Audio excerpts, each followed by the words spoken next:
because being on stage is it's a really crazy exploration, Yes, you know, like it's almost like a fight with I don't know what, but something is being pushed and is being pulled and is being fought with, and you use your own strength, but you also receive strength from the people around you, you know, and then you do this together. It's like, whereas, you know, in the European context, you know, the audience is trained to be polite, to be quiet, to be motionless, to, you know, because they don't want to disturb. I think that's the approach in that context. They don't want to disturb the performer. Yeah.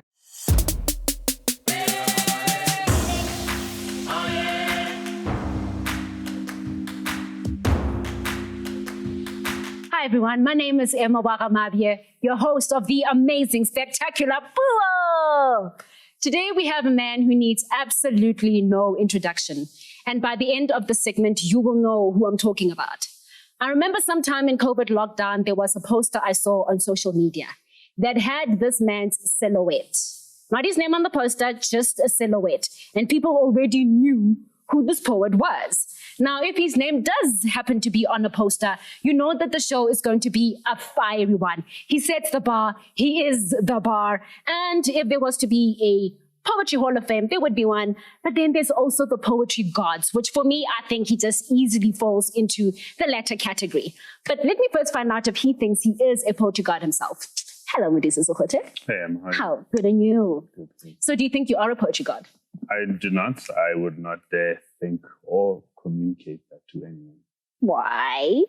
I certainly believe that there are poetry gods, and I think perhaps if one has any honor, it's the honor of interfacing with them and having access to that energy from time to time and serving as a channel of it.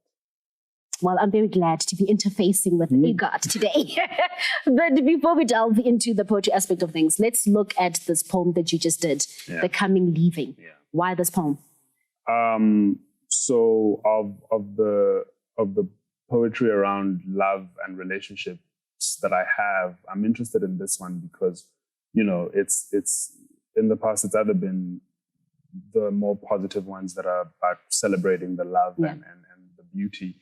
And then it's been the ones that are celebrating the grief, perhaps after the relationship. And with this piece is written in the context of a relationship that is actually beautiful and is going well. But one takes a moment to reflect on love as it's alive, but also on its entanglement with loss, just on the reality of the fact that it is at times fleeting, as life is, as you know, in the same way that love comes to an end, life comes to an end, you know. So it's a kind of a confrontation of the reality of the fact that sometimes the moments that we have together, perhaps just to remember that they're not going to last for forever, you know, and then use that reminder to be as present in the now as possible, and to immerse oneself in what you do have when you do have it, understanding and knowing that it, you know, it is going to pass, and that's okay. That's the nature of being in love. But we want a happily ever after. I mean, long term. Yeah, I mean, that's perhaps there can be, I think there are a series of happily ever afters, you know, in segments. I don't think I don't think narratively life works in such a way that like you meander and then you are happy for for the stretch of time towards your death. That's impractical. And I think to be in touch with the nature of the game puts you in a better position to deal with the challenges and also to embrace the gifts when they're there. You say in your bio, and I'm going to read it, that much of your work is concerned with themes that contemplate the human condition from a spiritual and existential axis, using personal narratives from your own life and the lives of those around you to reflect on the core experiences of love and its entanglement with loss, which you just mentioned, you know. Do you think that you have some answers from this contemplation of the human condition? You know, it is rooted in love. So I think, and it also connects to what a lot of my work pivots around is love in the context of relationship, in the context of family, in the context of my love for my work, love is, devotion even to spirit, to however one understands that. So love is sort of the excess, and you have kind of these directions that sort of encompass different forms of that. And in each and every one of those contexts is loss. In romance, there's the loss of the person you love. There's the loss of in the context of family, which we've all experienced. And so I think the condition is primarily a transitory one, and I think the most important thing to understand and to remember and to be cognizant of is precisely that, because to understand that we are moving through time and we're moving through love and through life, and to remember that we are moving through, and in that remembrance and awareness to make the most of the moments that we will get access to, knowing that it does cut out at some point. Sad, but yeah, it does happen. We have known of a lot of artists who they say that break up so that you can come up with good material or much material. Yeah. So do you write more when you are in that relationship, while romantically speaking, or after the breakup you're like, okay, now I've got material now? Look, it's been both. Yeah. It's been both. But there's also been times where because of that sort of stereotype, when the relationship does end, sometimes you do go into it and you do a lot of writing. But when you start sharing that, you realize that work wasn't exactly for performance and for the stage so much, but just for the process of healing, So I've also had that experience and realized that it's important not to, you can't trick the energy that creates the poetry that, that has the ability to cross over from just yourself, but to the next person and several other people. You can't time it on, okay, I'm going to wait for the relationship to end and I'm going to come out with masterpieces. It doesn't work like that. Yeah. So, I mean, like that's the thing. It's like, that's why I do like to reflect on there being poetry gods somewhere, because they decide to smile upon you whenever they do. And you are at the mercy of that grace. Nice one. At the core of it, what is poetry to you? Okay. That's a challenging question. But I think it's an essential process. For me, it's been an essential process of trying to make sense of myself and of my place in the world, and then to make sense of the world around me, and then it's created a bridge between myself and that world. Yeah. It's provided me a way of reaching out of myself, firstly of reaching very deeply into myself, and then pulling from there and bridging that into the next person, and has allowed me to connect with people in ways that I would not have been able to by virtue of my personality, by virtue of my social makeup. So I think it's at the core of it. I mean, it's been the pivotal point of meaning, of pure meaning for me, and I think it's the same for other people. So my introduction of you as a poet was by the AKA Fragment of the Universe. Yeah. Now, why that name, and when did the change happen from Fragments to your actual name, Modise? Okay, so it was Fragment. Oh, Fragment. I guess a reflection on the individual being a small speck in the context of the whole. Yeah. So I was a fragment of the universe trying to make sense of myself and the world. And yeah, that was pretty much it, and the universe was spelled like Y-O universe, like also fragment of you. I enjoyed playing with the words in that way. I enjoyed playing with words very much at that time. And just because with my influence in rap music, I was very much interested in just complex exploration really of words and ideas.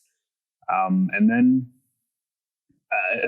I think the switch happened where I think conceptually, much of my work was conceptual during the fragment phase, Oh, I remember only too well. As you know. Yeah. And I think when I got to just removing that and coming back to my name, I was also starting to explore work that was a lot more personal and that was a lot more just naked of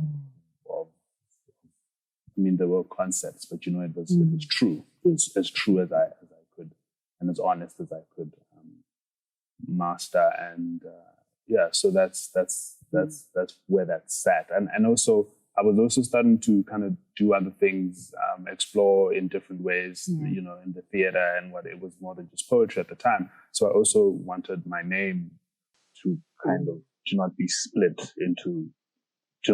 essentially, because if I was fragment of the universe in this one thing, I wouldn't always be able to use that alias in another context. So I kind of just needed, there was also that in thinking around just going back to my name. How have you managed to grow so much over the years and be consistent at that? I do think exploration outside of just the poetry space was important for me, just in terms of exploring different kinds of performance. And I guess it also becomes a matter of what you're consuming, what you're reading, what you're listening to, what other kinds of performers and forms you're exposing yourself to. And as much as I love creating art, I'm also a fan of consuming a lot of it. So I think that contributed in some way. And then I guess consistently finding ways to challenge oneself and push oneself further and further from the comfort zone, which becomes harder the longer you've worked, also because there's more expectation, there's something to uphold apparently. And so it's about pushing back against that as much as possible, because it's easy to become comfortable and kind of use formulas that have worked before. I think it's been about trying to stay away from that as much as possible, which stretches you, I guess. I like the fact that you are up for the challenge. I think you alluded earlier to the musicality side of it. At what point did you think, okay, this experiment I've been doing with music, I'm not going to fuse it with my poetry? Because I just thought, this guy can sing. Like, when did this even happen? Has he been hiding it? Yeah. Or, what actually happened for you to bring it in? Well, it's been a part of my life, actually, in a sense, just in the very simple sense of growing up with my sisters in the choir and being around them in that way, and kind of, just having moments where we were singing together in the house, like in the normal way that we all have music as a part of our lives. And and then when I was doing Metropola particularly, that's when throughout our process and our rehearsals, I wasn't singing, it was, so the poetry I had written, Yotam, who was my collaborant, he turned some of those lines into choruses. And then we just had a very good moment, I think, in rehearsal where I was brave enough to go for the singing. Very brave, yes. Yeah, and it worked. Yeah. And that's how it kind of sprung through. And then I gradually allowed myself to be more and more comfortable exploring that as well. And I'm glad I did, because, I think it incorporated like an important aspect of my culture and my upbringing as well. And yeah, I think the whole thing sort of goes together in a way that I can't even separate anymore. When do you know that you have a piece ready for presentation? And do you ever go back and revisit an old poem, do some more work, and when do you decide, okay, there's no more work that I can do on this piece? I'm leaving it out now. It's a very intuitive process. It is. It's a very intuitive process. It's hard to say, but for one, when a poem is beginning, like as you're sitting down and you're writing, sometimes because a lot of the time you have one-liners to three-liners popping into your head, but there's a moment when you're sitting where you know that there's a poem, which is like a full body. And by virtue of understanding how the head is set up and the shoulders and all the other parts, you can tell when you've put on the feet. I guess you are told by the poem itself, in a sense. And when it's not ready and when you're not done, you feel that as well. But I think it's always been intuitive for me. So that's how I know. And there certainly has been moments where I've gone back to older pieces and I've shifted a thing or two by virtue of the fact that with time I probably understand perhaps poetry a little more, but also the specific poems a little more, and understand that maybe I can remove something or put something there, or kind of shift the poem in a way that speaks to where I am right now. So that does happen from time to time. I must say you are very humble in your bio.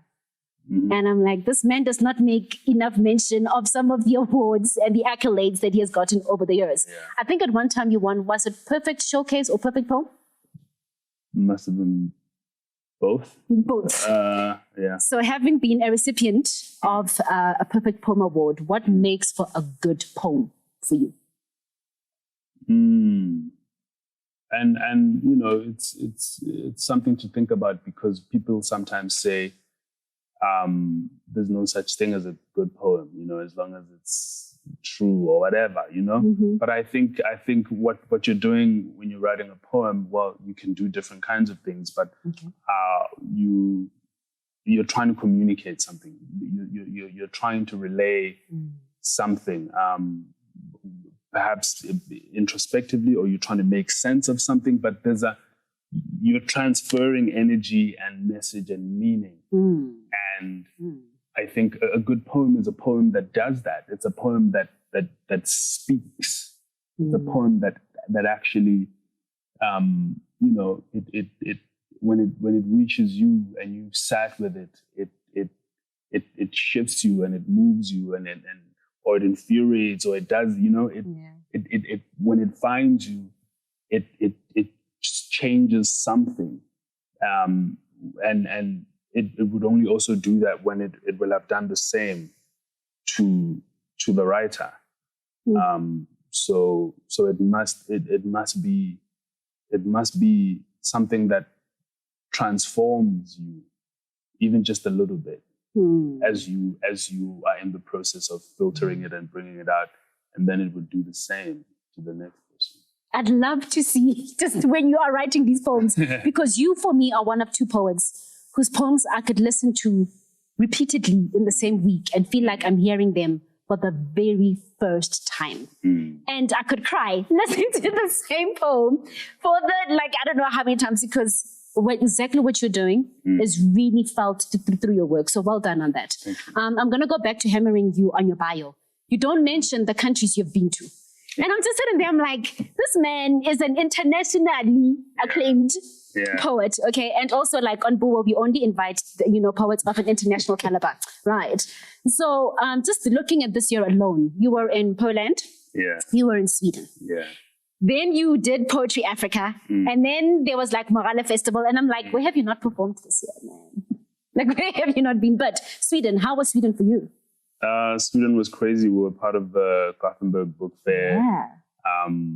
We were doing talks. I was doing workshops on the side with just some of the high school students there. writing workshops, voice stuff.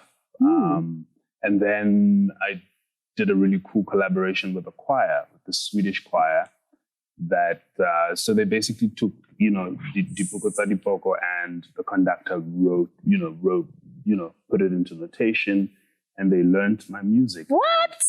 Yeah, and I kind of they played around with some of the sonics and brought in some Swedish elements. Yeah.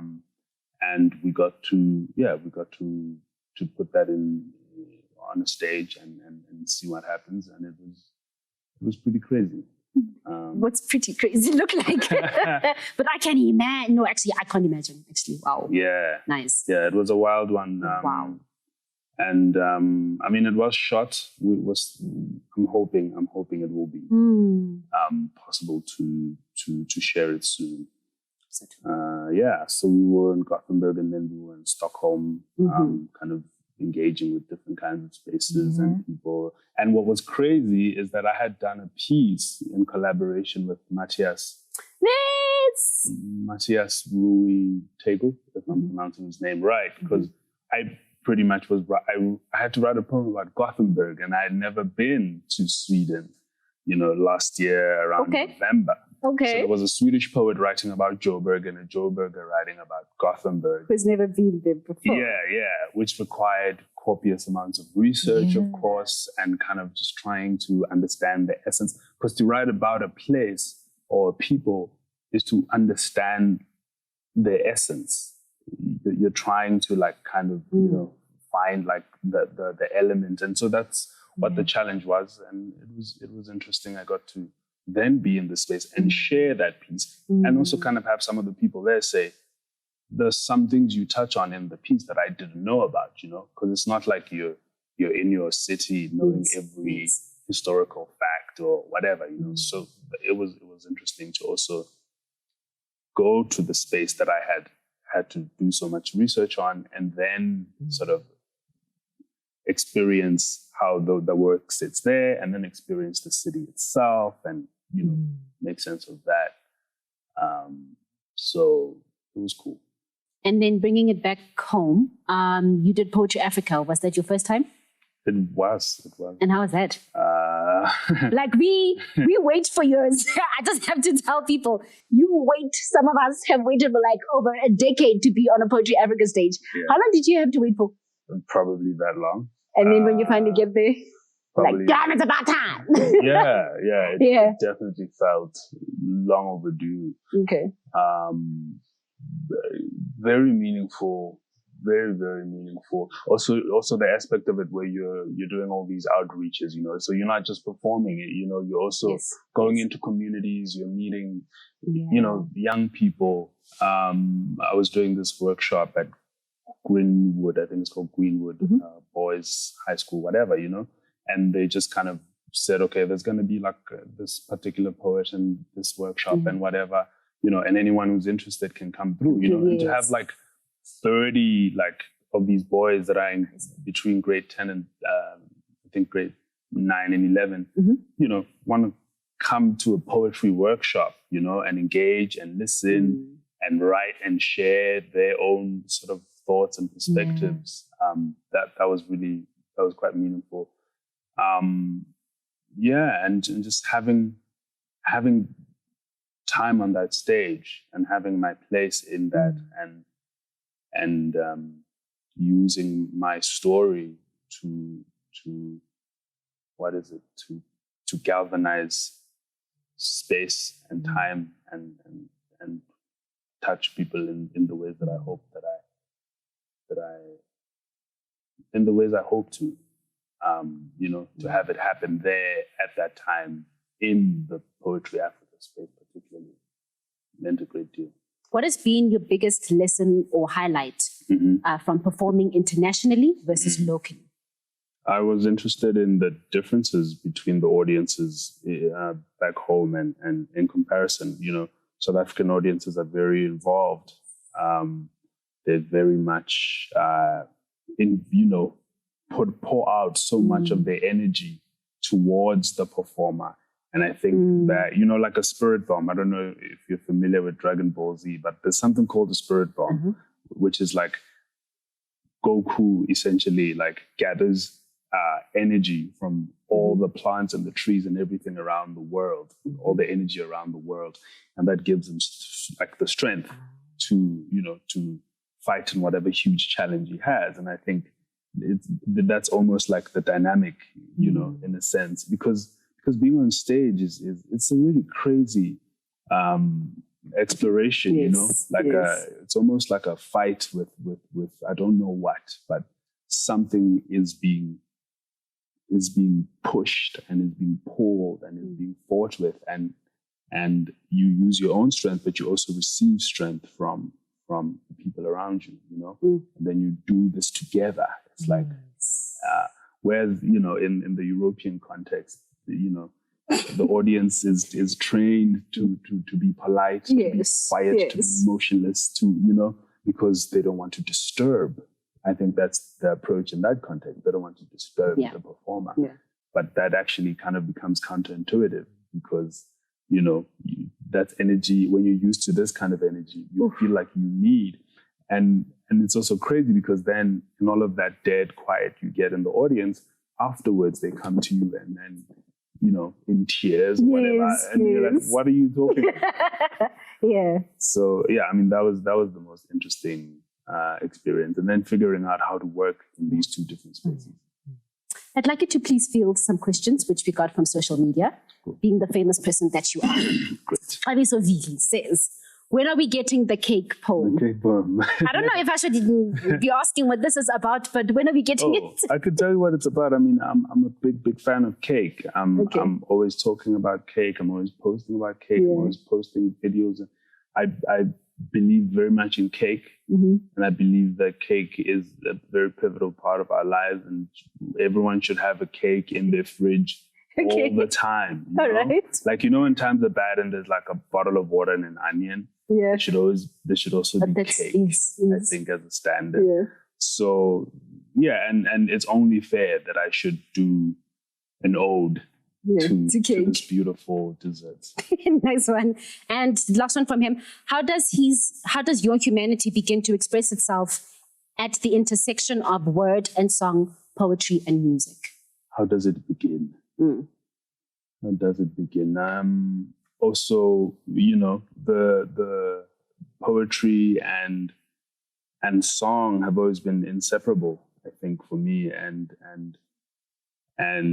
there are key aspects of my life and of my everyday. And then in the moments of lucidity, I think I'm able to condense those moments into song and into poetry.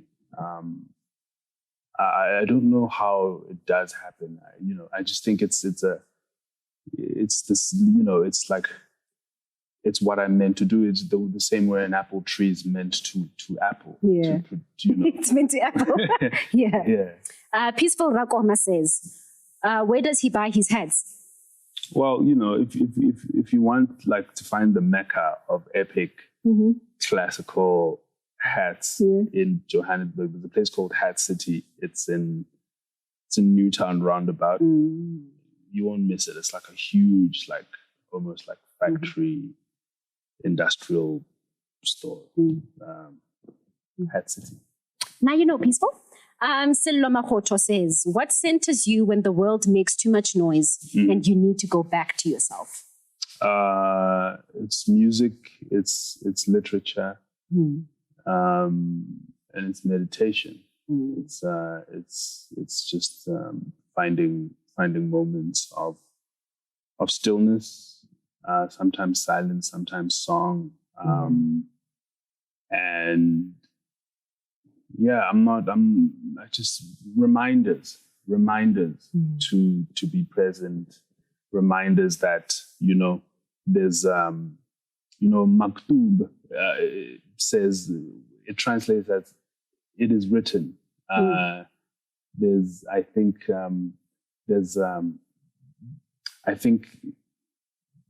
the way in which one's destiny unfolds in some ways is as a book that's already written, and one discovers what that message is by being present in each chapter and learning from it as much as possible, but almost understanding that that it's going to play itself out in exactly the way it's meant to, and that there is no grander design than the great design by the great designer.